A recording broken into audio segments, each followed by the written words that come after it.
presented by DNS Entertainment। अरे बउआ सब अरे कौन छोड़ी जा रहा है आए और चाचा हो देसी आम है हो देसी आम अरे बउआ अरे हमरा जी खाना रे छोड़ी को देख के बहुत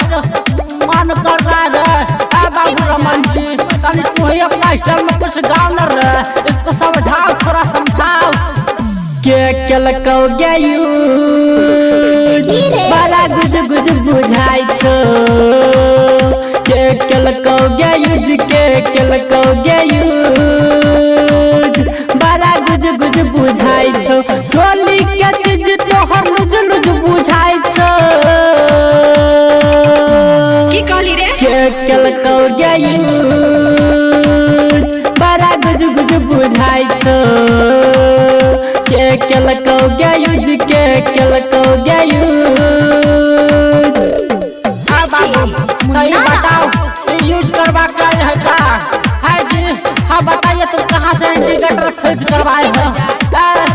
बाबू थोड़ा इससे हाल समाचार पूछो ना रे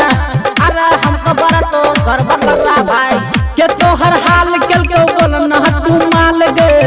अभी तक फूलल छौ तो हर दुनु गाल गे अभी तक फूलल छौ तो हर दुनु गाल गे की कहली रे के तो हर हाल कल के बोल न माल गे अभी तक फूलल छौ तो हर दुनु गाल गे कोन छोरा गई फसे ने रहो जाल गे बड़ा तू लागै छी बहुत कमाल गे उसके गाल पर मैं अभी भी निशानी देख रहा हूँ के कलको गयू बड़ा गुज गुज बुझाई छो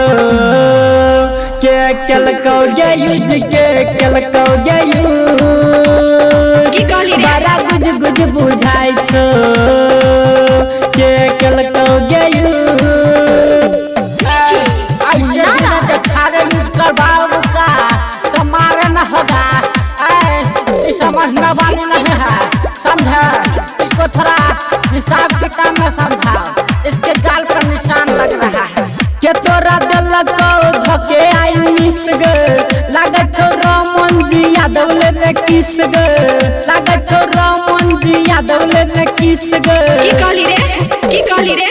के तोरा धके दिल को आई मिस गे लागे छो सुमन राजेश ले को किस गे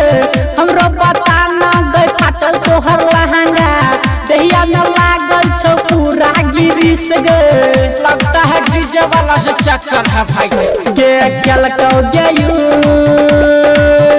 बड़ा गुज गुज बुझाई छो के कलको गयूज के कलको गयूज की कहली रे बड़ा गुज गुज बुझाई छो के कलको गयूज रे राकेश रे रावण जी हमको लगता है डीजे वाला सुइया को से छोरा यूज के रहो रे।